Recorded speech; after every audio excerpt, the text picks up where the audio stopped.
It is January 22nd, 2025. Some very good news. I just saw on TikTok that Bevelyn Beatty, who was arrested for protesting in front of an abortion clinic in New York, was arrested a couple months ago. Her husband was crying when he had to take her to the jail. She was convicted, of course. She was released on January 20th by pardon by President Trump. She is now free. I have been following her as long as I can remember. I mean, really from the start, I have been following her on YouTube, TikTok.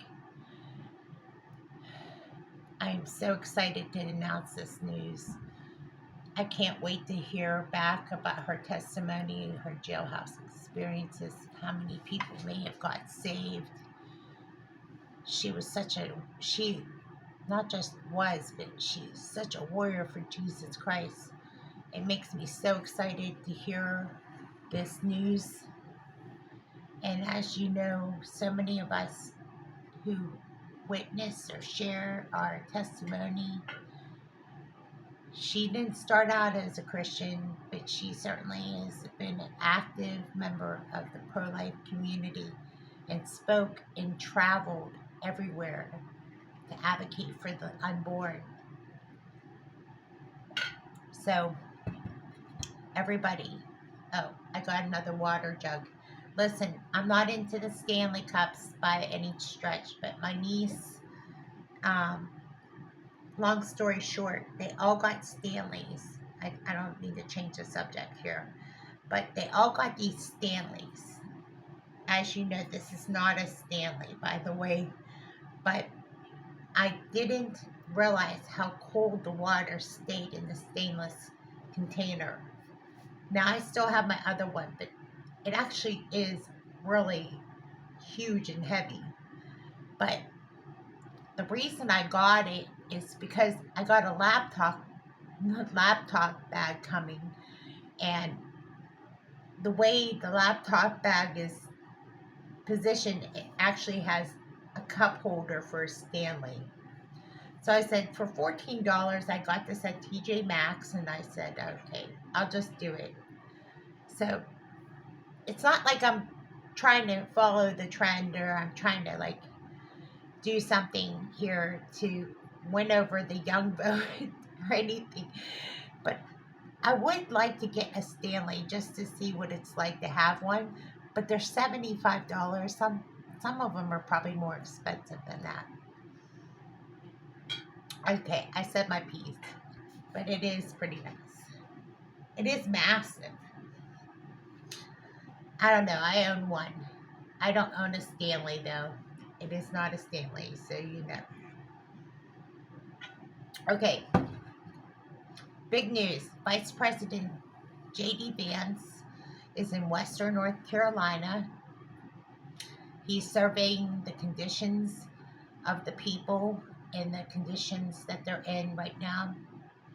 They are immediately going to assess it and hopefully help get immediate help to the people in Western North Carolina in Black Mountain. So this is good news. So they're there right now, and there's a 90-day for, well, let me repeat this correctly. There's an executive order that there will not be any foreign aid for 90 days until California, Western North Carolina, and other areas impacted by storm conditions are addressed. That would include Ukraine. So there won't be any foreign aid going to Ukraine. I think some people are wondering about what's going on with Ukraine. I am curious too, because that war needs to end. Too many people have actually died in Ukraine, so I I haven't heard anything mentioned about it, but I have a lot of people asking me about that. I have followed it as best as I could, but I have not heard anything about it. There has been some reports about uh, Israel and Middle East and the foreign policy in the Middle East. I don't know the specifics yet. It's still clear, fuzzy for me. So once I get a better read on that, I will get back to you on this news story. I do know that they are going after Hezbollah and Hamas because of the connections to the cartels, because that's where the drug lords and the connection to Hamas and Hezbollah all lead back to Iran. So, more of this news in the executive orders that have been handed out. I'm pretty sure all the other executive orders were reversed, that Biden had reversed in the original text that Trump had originally had in 2016, 2017, and 2018. That is a pretty big one because there was a lot of executive orders originally. But the new ones were some of the ones that we discussed already. There's still a lot ahead.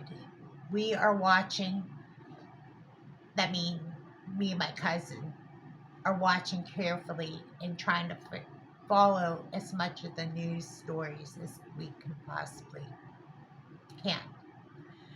So the big news, though, is that people in the J6, um, as reported, the hostages that President Trump had said that he called them hostages.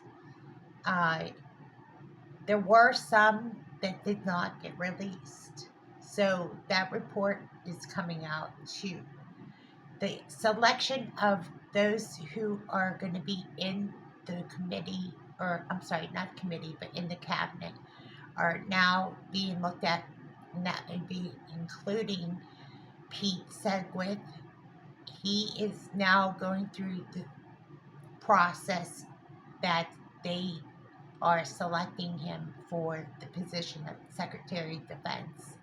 So it's a matter of whether he goes through the Senate Arms Committee. And there is so much more news, and I'm running out of tape. But for now, that's the report. I just wanted to get